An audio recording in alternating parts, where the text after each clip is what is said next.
Okay, so picking up where we left off, I was telling the story yesterday, rather. I was telling the story of how the government has become increasingly involved in kind of the media landscape, right? It was a Wild West free for all for most of the 19th century, where the United States government had little influence or interest in regulating newspapers or what people published. Um, but in 1934, as I already said, it became increasingly clear to the federal government that there was a role needed, that the government needed to play in order to make sure that the airwaves, that the thing that belongs to all of us, right, the airwaves above our heads, um, was being like regulated and made to be useful for the general public good, right? And I gave that parallel of how do you make sure that radio stations broadcast at the frequency they're supposed to and at you know, a power level that doesn't cause them to just basically take over every radio station.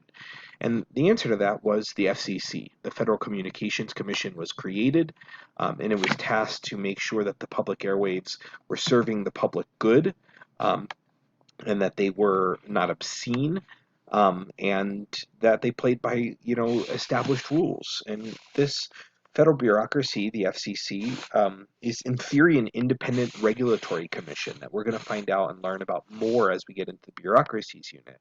But this group is technically independent, that the president and the executive branch appoints people to when seats open up. And these appointments and these seats can be pretty controversial, right? Some of you might remember from years ago the net neutrality decision. You're maybe a little young for that, but the guy on the right of the picture at the top, his name's Ajit Pai, became incredibly controversial because he was appointed by a um, uh, Republican president, George W. Bush. I'm sorry, actually, he was appointed by Donald Trump. Um, he was a former um, internet executive, and he led the passage for the end of net neutrality. And without going too far down the rabbit hole, that issue basically said that companies like Comcast or CenturyLink could favor certain internet sites and slow your streaming down, in theory, for whatever they wanted to. So if they, let's say Comcast bought Barnes and Noble and you were trying to shop for books on a different website, they could make that website really slow and make Barnes and Noble really fast. And then you would, kind of have to go to Barnes and Noble to buy the books. And this end of net neutrality allowed that, and that became a very politically controversial thing. And so, the FCC does tend to be a political entity. It is a regulatory commission. It is independent in theory, but it doesn't always act like that. Now, when we look at how the FCC does regulate and manage media in today's climate, number one, they prohibit monopolies over a broadcast market, meaning, and this has become even a slippery slope on its own, but in meaning like one company couldn't purchase KRDO, KRCC, and KOAA and then basically have a monopoly on how the people living in the Colorado Springs region get their news, right? If one company owned the Gazette and those three broadcasting, that company would have an incredible power to basically say whatever they wanted, and not be checked on that, right? And so the FCC prohibits media monopolies, only allowing media companies to own one news outlet in any given market. So like a media company can own a TV station in Colorado Springs, and then Denver, and then Boise, Idaho, and then Seattle, and then Portland, but they can't own all Seattle TV stations or newspapers. And the threshold here is that basically you can't own more than 35% of the market share, meaning maybe you could own the Gazette and KRDO, but you couldn't own more than that. In that, you can kind of imagine why that would be bad, and not serve the public interest. That would be bad for people by like limiting where we can get our news from. Another thing that they basically regulate is that since the airwaves that pass over our head, and it's where, at least me, I don't have cable. I get my TV on my antenna. Um, these are the public airwaves, right? This is where we can get radio signals. This is where we can get TV, and this is just all around us. And so, who owns that? And it's been decided essentially that the American people own the airwaves. And so, if a radio station or if a TV station wants to use that public airwave, then they must serve the public interest, at least when asked, right? And so, let's take Fox, for example. Fox can, or let's take NBC. NBC can show The Bachelor. NBC can show Survivor. NBC can show whatever they want most of the time.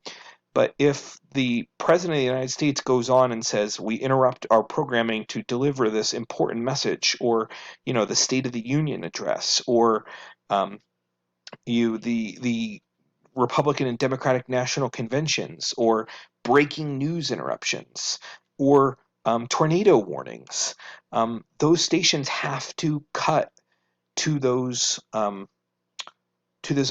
whenever they are asked to, because they are given leases for their channel 12, channel 5, radio station 94.5.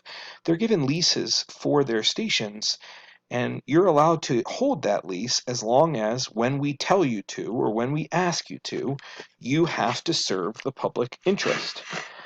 They also police something called the Fairness Doctrine, which is for anyone that's using a publicly owned airwave or TV station, that if Joe Biden, let's take Joe Biden during the election. Remember how Joe Biden hosted a town hall where he went on TV and basically answered questions? Well, he got that because a couple nights earlier, Donald Trump had done the same thing. And the Fairness Doctrine says that TV stations utilizing the public airwaves or that cannot favor one candidate above the other. And so if you give 25 minutes of airtime to a Republican candidate, then the Fairness Doctrine says that you must give 25 minutes to the other party's candidate just the same, so as not to have bias. Now, cable news can do things differently because cable news is generally not operating on publicly owned airwaves, and they have been granted by the Supreme Court a little bit more um, of leeway. But basically, this is the equal time provision, like I was describing.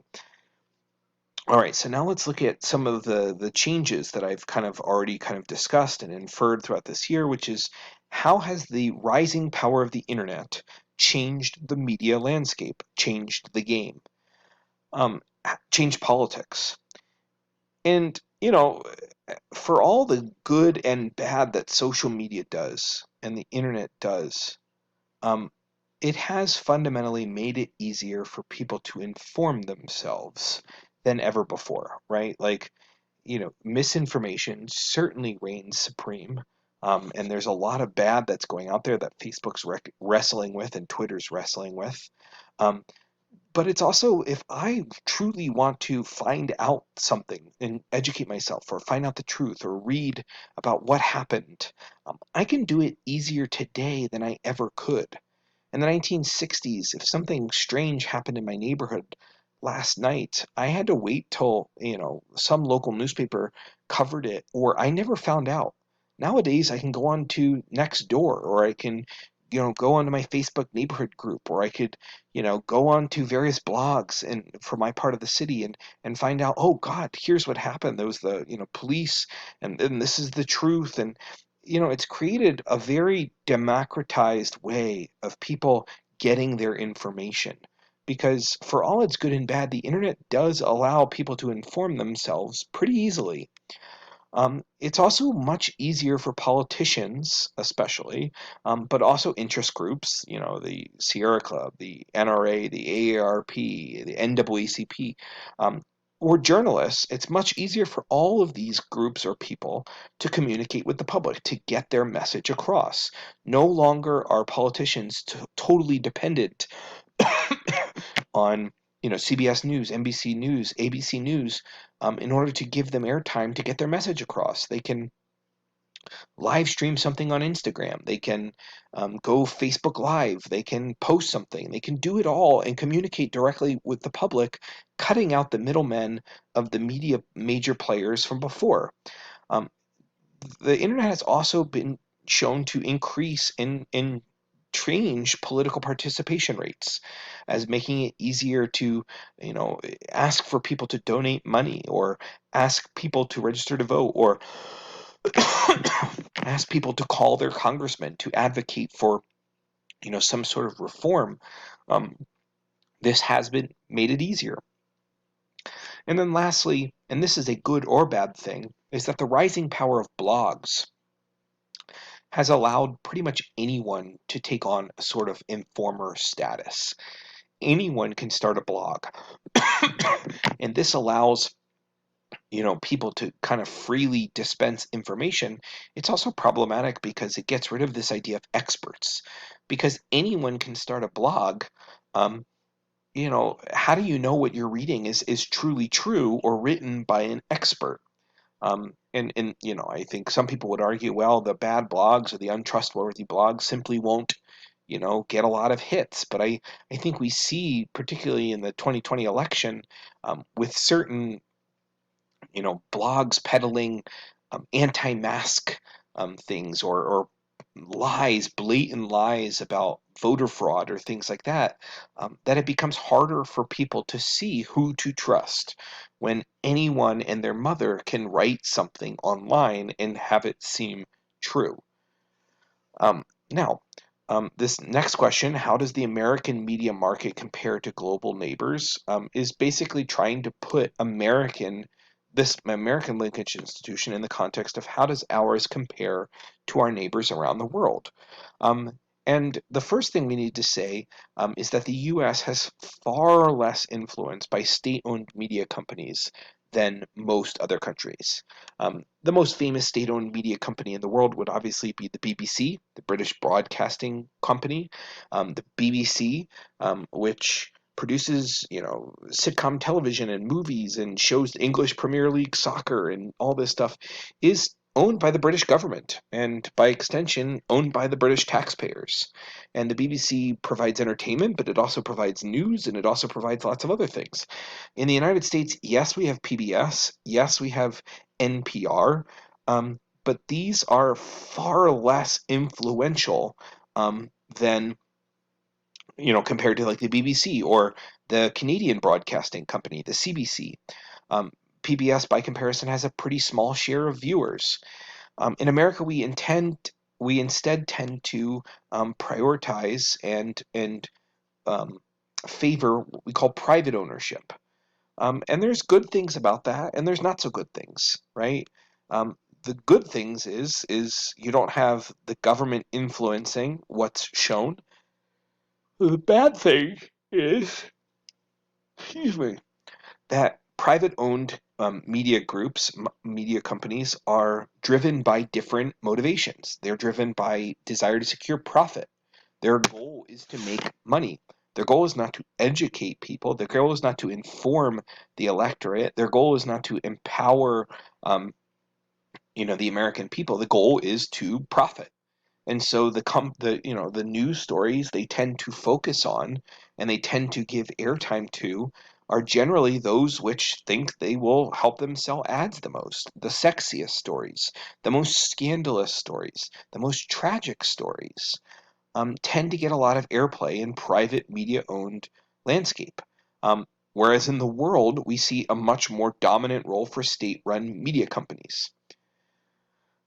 And so I guess this question then, from extending from the last, is this a good thing? Is private ownership of media a good thing? And for that, I think it depends on your point of view. There's most things, as we've seen in history, are neither all good or all bad. In this case, the pro is, like I said, you have the freedom to criticize uh, and lob criticism of the government without interference. You know, the government can't come on and say, hey, take it easy on us. We're trying to doing the best we can with this COVID nonsense. Um, the con is that private media companies are dependent on ad revenue and are not motivated or tasked with serving the public good. They're tasked with making a profit. And making a profit is not always, or not even often, good for our society, right? And so we'll pick this up in part 3 of the lecture. Go ahead and answer your questions for this.